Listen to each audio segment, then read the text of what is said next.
നീ ഇംഗ്ലീഷ് പഠിക്കണം. നീ സ്കൂളിൽ പഠിക്കുമ്പോൾ ഇംഗ്ലീഷ് പഠിക്കാൻ കഴിഞ്ഞിരുന്നു. നീ കുറച്ചുകൂടെ ഒന്ന് ശ്രമിച്ചാൽ ഇംഗ്ലീഷ് പഠിക്കാൻ കഴിയുമായിരുന്നു. നോക്കൂ, ഇവിടെ നീ പഠിക്കണം, നിനക്ക് പഠിക്കാൻ കഴിഞ്ഞിരുന്നു, നിനക്ക് പഠിക്കാൻ കഴിയുമായിരുന്നു, ഇങ്ങനെ പല രീതിയിൽ നമ്മളിപ്പോൾ സെൻറ്റൻസുകൾ പറഞ്ഞു ഇല്ലേ? ഇത് മലയാളത്തിൽ ഈ പറയുന്ന പോലെ തന്നെ നമുക്ക് ഇംഗ്ലീഷിൽ എങ്ങനെ അത് എളുപ്പത്തിൽ പറയാൻ പഠിക്കാം എന്നതാണ് ഇന്നത്തെ നമ്മുടെ class. Hi friends, welcome to a new video from English with SC. വളരെ എളുപ്പത്തിൽ ഒരു 3 വാക്കുകൾ, ആ 3 വാക്കുകളുടെ പ്രയോഗം പഠിച്ചാൽ തീർച്ചയായും നിങ്ങൾക്ക് ഇംഗ്ലീഷ് വളരെ എളുപ്പത്തിൽ പഠിക്കാൻ പറ്റും.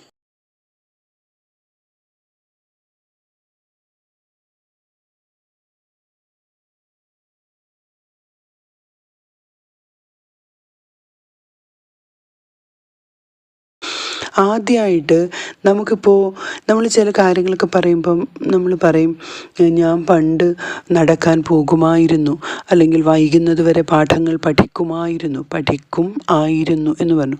നമ്മൾ പാഠങ്ങൾ പഠിക്കും എന്ന് വരുമ്പോൾ അവിടെ വരുന്നത് ഐ വിൽ സ്റ്റഡി എന്നല്ലേ, വിൽ അല്ലേ അവിടെ ഉപയോഗിക്കുന്നത്. പക്ഷേ ആ പഠിക്കും എന്നതിൻ്റെ കൂടെ ഒരു ആയിരുന്നു, അതായത് മുമ്പുള്ളതാണ് എന്ന് മനസ്സിലാവുമ്പം ആ വില്ലിൻ്റെ പാസ്റ്റ് ഫോമായ വുഡിലേക്കൊന്ന് നോക്കൂ. അപ്പോൾ അവിടെ നമുക്ക് ഐ വുഡ് സ്റ്റഡി, ഞാൻ പഠിക്കുമായിരുന്നു എന്ന് വരുന്നു. അപ്പോൾ അവിടെ ആ വുഡ് എന്നതിൻ്റെ പ്രയോഗം വളരെ പ്രധാനമാണ്. ഇപ്പോൾ അവർ എന്നെ കാത്ത് വാതിൽക്കൽ നിൽക്കുമായിരുന്നു, they would wait for me there. Okay, അവിടെ നിൽക്കുമായിരുന്നു, they would wait for me. അവർ എന്നെ കാത്ത് നിൽക്കുമായിരുന്നു, they would wait for me. അവിടെ നിൽക്കും എന്നത് വില്ലാണെങ്കിൽ നിൽക്കും ആയിരുന്നു എന്ന് പറയുമ്പോൾ അവിടെ എന്തായി, വുഡായി. അങ്ങനെ മനസ്സിലാക്കാം. അപ്പം വുഡ് എന്ന മൊഡൽ വേർബിൻ്റെ പ്രധാനപ്പെട്ട ഒരു ഉപയോഗമാണ് പണ്ട് നടന്ന കാര്യങ്ങൾ ചെയ്യുമായിരുന്നു എന്ന് പറയാൻ. എന്നാൽ നമ്മളിപ്പോൾ ഈ വുഡ് എന്ന് പറയുന്നത് ആ ചെറിയ ആ ഒരു ഓക്സിലറി വേർബിൻ്റെ കൂടെ ഒരു ലൈക്ക് ടു ചേർത്താൽ നമുക്ക് എന്താണോ ഒരു കാര്യം താല്പര്യമുള്ളത് അല്ലെങ്കിൽ ആഗ്രഹമുണ്ടത്, എനിക്ക് വായിക്കുവാൻ താല്പര്യമുണ്ട്, വുഡ് ലൈക്ക് ടു ചേർത്തൊന്ന് പറഞ്ഞു നോക്കിയേ. I would like to read, I would like to read. എനിക്ക് ഇംഗ്ലീഷ് പഠിക്കാൻ താല്പര്യമുണ്ട്, I would like to study English. അപ്പം ഏതാണോ നമ്മൾ ഉദ്ദേശിക്കുന്ന ആ ഒരു വെർബ് അതിന് മുമ്പിൽ വുഡ് ലൈക്ക് ടു ചേർക്കുക. ഓക്കെ, അവന് പോകാൻ താല്പര്യമുണ്ട്, he would like to go there, he would like to go there. അവർക്ക് കളിക്കാൻ താല്പര്യമുണ്ട്, they would like to play, they would like to play.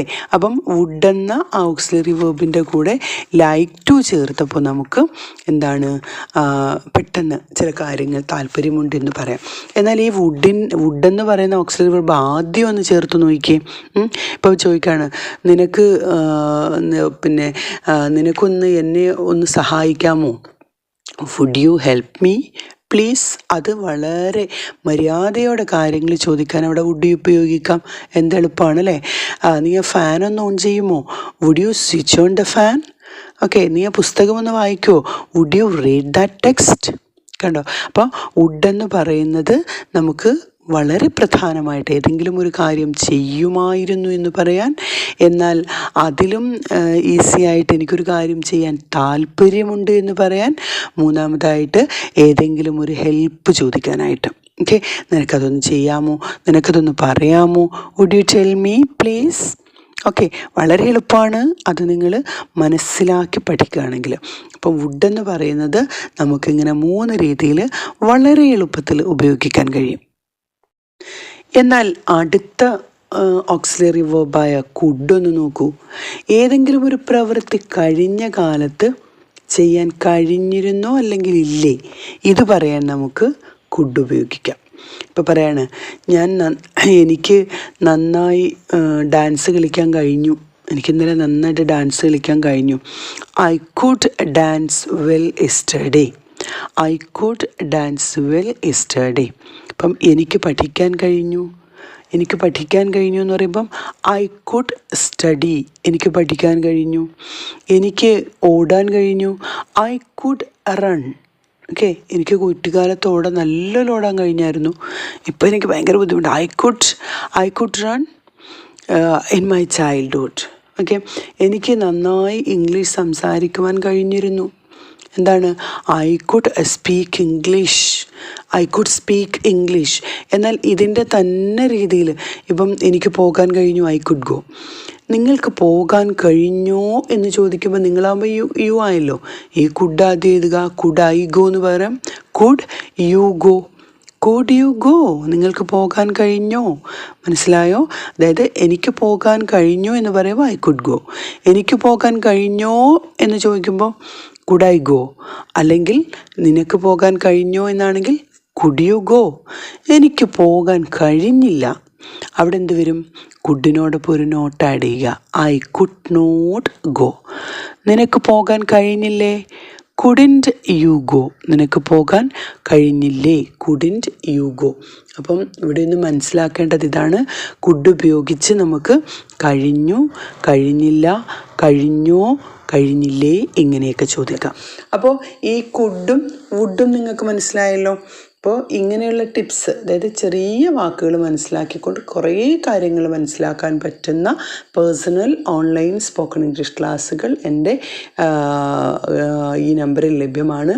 അപ്പോൾ നിങ്ങൾക്ക് ആ നമ്പറിൽ കോൺടാക്റ്റ് ചെയ്യാൻ താല്പര്യമുണ്ടെങ്കിൽ, ക്ലാസ്സിൽ കയറാൻ താല്പര്യമുണ്ടെങ്കിൽ ആ നമ്പറിൽ കോൺടാക്റ്റ് ചെയ്യാം. ഓക്കെ, ഇനി മൂന്നാമതായിട്ട് ഞാൻ സാധാരണ അത് മുമ്പും പറഞ്ഞിട്ടുള്ളതാണ്, പക്ഷേ കുഡിൻ്റെയും വുഡിൻ്റെയും കൂടെ ഇത് പറയുമ്പോൾ നിങ്ങൾക്ക് അതിൻ്റെ ഒരു ഡിഫറൻസ് മനസ്സിലാവും.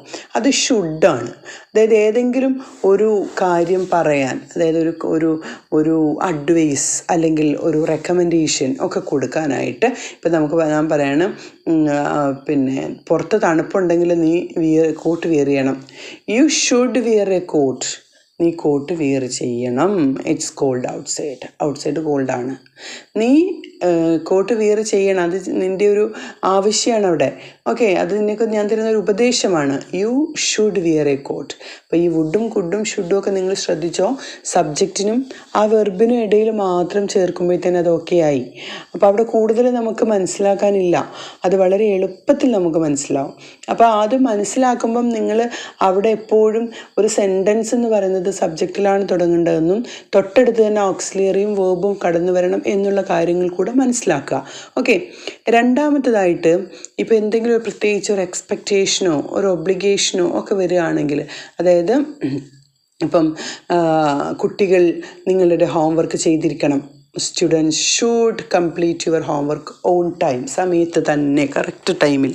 Okay, students should do there homework on time. അപ്പോൾ ഇങ്ങനെ വുഡ്, കുഡ്, ഷുഡ് ഇത് മൂന്നും നമുക്ക് യൂസ് ചെയ്യാൻ പറ്റും. ഇനി നിങ്ങൾ ഒന്ന് ശ്രദ്ധിക്കൂ. ഇവിടെ നമുക്കിപ്പോൾ ഞാൻ പറയാണ്, നീ നിൻ്റെ പല്ല് എന്നും 2 പ്രാവശ്യം ബ്രഷ് ചെയ്യണം, പല്ല് തേക്കണം എന്ന് പറയണേ. 2 പ്രാവശ്യം എന്നും ബ്രഷ് ചെയ്യണം ഒരു അഡ്വൈസ് കൊടുക്കുകയാണ്. അപ്പോൾ അവിടെ എന്ത് ഉപയോഗിക്കും? You should brush your teeth twice a day. Okay, you should brush your teeth twice a day. ഇനി അടുത്ത് നോക്കൂ. നിങ്ങൾ ടീച്ചർ പഠിപ്പിക്കുമ്പോൾ നന്നായി ശ്രദ്ധിച്ചിരിക്കണം. You should listen carefully to your teacher during lessons. Okay, you should, ഇത്രയും മതി. You should listen carefully to your teacher. Okay, ഇനി നമ്മളെപ്പോഴും മറ്റുള്ളവരോട് കരുണയുള്ളവരായിരിക്കണം. We should always be kind to others. We should always be kind to others. എന്നാൽ ഞാൻ പറയാണ്, എല്ലാ വീക്കെൻഡിലും ഞങ്ങൾ പുറത്ത് പോകും ആയിരുന്നു. മനസ്സിലായല്ലോ എന്താണെന്ന്? We would go to the park every weekend. എല്ലാ വീക്കെൻഡിലും ഞങ്ങൾ പുറത്ത് പോകുമായിരുന്നു. പോകും വില്ല് വരും, പോകും ആയിരുന്നു വരുമ്പോൾ വുഡ് വരും, അങ്ങനെ മനസ്സിലാക്കുക. We would go to the park every weekend. അവന് ഒരു പപ്പിയെ കിട്ടിയാൽ ഭയങ്കര സന്തോഷമാകുമായിരുന്നു. കണ്ടോ? He would be very happy if he got a puppy.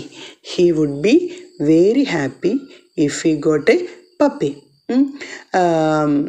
ഇനി മൂന്നാമതായിട്ട് അവരുടെ പാസ് ടൈമിൽ അല്ലെങ്കിൽ അവരുടെ റെസ്റ്റ് ടൈം, വിശ്രമ സമയങ്ങളിൽ അവർ പാട്ട് പാടുമായിരുന്നു. They would sing songs during their leisure. They would sing songs during their leisure. Okay, ഇനി നോക്കൂ, ഇനി അടുത്തത് നിങ്ങൾക്ക് നിങ്ങളുടെ ഫേവറേറ്റ് അനിമലിൻ്റെ പടം ഇന്നലെ വരയ്ക്കാൻ കഴിഞ്ഞിരുന്നു. Okay, you could draw A picture of your favourite animal yesterday. Okay, you could draw A picture of your favourite animal. ഇന്നലെ നിങ്ങളുടെ ഒരു ഫേവറേറ്റ് അനിമലിൻ്റെ പിക്ചർ വരയ്ക്കാൻ കഴിഞ്ഞിരുന്നു. ഓക്കെ, ഇനി വരുന്നത് നിങ്ങളുടെ ചൈൽഡ്ഹുഡിൽ നിങ്ങൾക്ക് ക്രിക്കറ്റ് കളിക്കാൻ കഴിഞ്ഞിരുന്നു. You could play cricket in your childhood. You could play cricket in your childhood. Okay, അപ്പം ഈ ഒരു 3 കുഡ്, വുഡ് ആൻഡ് ഷുഡ്, ഇതിൻ്റെ പ്രയോഗങ്ങൾ വളരെ നല്ല രീതിയിൽ മനസ്സിലായെന്ന് കരുതട്ടെ. ഇനി നമുക്ക് നമ്മുടെ സ്പീക്കിംഗ് പ്രാക്ടീസിലേക്ക് കടക്കാം. അപ്പോൾ ഈ 3 വേർഡ്സുകൾ മാത്രം വെച്ചിട്ടുള്ള പ്രാക്ടീസാണ്. അപ്പോൾ ഈ ക്വസ്റ്റ്യൻസ് ഫുൾ ചെയ്താൽ ഉറപ്പായിട്ടും നിങ്ങൾക്ക് ഇത് നല്ല രീതിയിൽ മനസ്സിലായി എന്നുള്ളതിനകത്ത് ഒരു സംശയമില്ല. ഓക്കെ, അപ്പോൾ അതിനകത്ത് ഒന്നാമത്തെ ക്വസ്റ്റ്യൻ എന്ന് പറയുന്നത്, കഴിഞ്ഞ ആഴ്ചയിൽ ഞങ്ങൾക്ക് പിക്നിക്ക് പോകാൻ കഴിഞ്ഞിരുന്നു.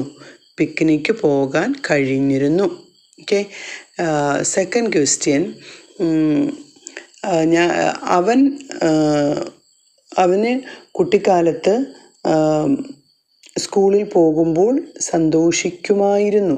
ഓക്കെ, വുഡ് ബി ഹാപ്പി വെച്ചിട്ട് എഴുതിയാൽ മതി. ഓക്കെ, സന്തോഷിക്കുമായിരുന്നു. അവൾ പാട്ട് പാടണം. ഫോർത്ത് ക്വസ്റ്റ്യൻ, കുട്ടികൾ എപ്പോഴും സത്യസന്ധരായിരിക്കണം. അടുത്ത ക്വസ്റ്റ്യൻ, എല്ലാ രാത്രികളിലും അവൾക്ക് ഇഷ്ടമുള്ള കഥകൾ വായിക്കുമായിരുന്നു. അപ്പം ഇത്രയും ക്വസ്റ്റ്യൻസ് നിങ്ങൾ കറക്റ്റായിട്ട് ചെയ്യാൻ ശ്രമിക്കുക. ഒപ്പം തന്നെ നിങ്ങൾ ഈ ഒരു ക്ലാസ്സിൻ്റെ സ്പീക്കിംഗ് പ്രാക്ടീസ് ചെയ്യുന്നതിൽ നിങ്ങൾക്ക് ഏതെങ്കിലും രീതിയിലുള്ള ഡൗട്ട് ഉണ്ടെങ്കിൽ അവിടെ കമൻറ്റ് ബോക്സിൽ ടൈപ്പ് ചെയ്യുക. തീർച്ചയായിട്ടും നിങ്ങൾക്ക് അതിലുള്ള എല്ലാ ഡൗട്ട്സുകളും ഞാൻ ക്ലിയർ ചെയ്ത് തരുന്നതായിരിക്കും. അതുപോലെ തന്നെ ലൈക്ക് ചെയ്ത് തന്നെ നിങ്ങൾ വീഡിയോ കാണാൻ ശ്രമിക്കുക. പേഴ്സണൽ ഓൺലൈൻ സ്പോക്കൺ ഇംഗ്ലീഷ് ക്ലാസ്സിൽ ജോയിൻ ചെയ്യാൻ താല്പര്യമുള്ളവർ ഈ നമ്പറിൽ കോൺടാക്റ്റ് ചെയ്യുക. Thank you for watching. Signing off.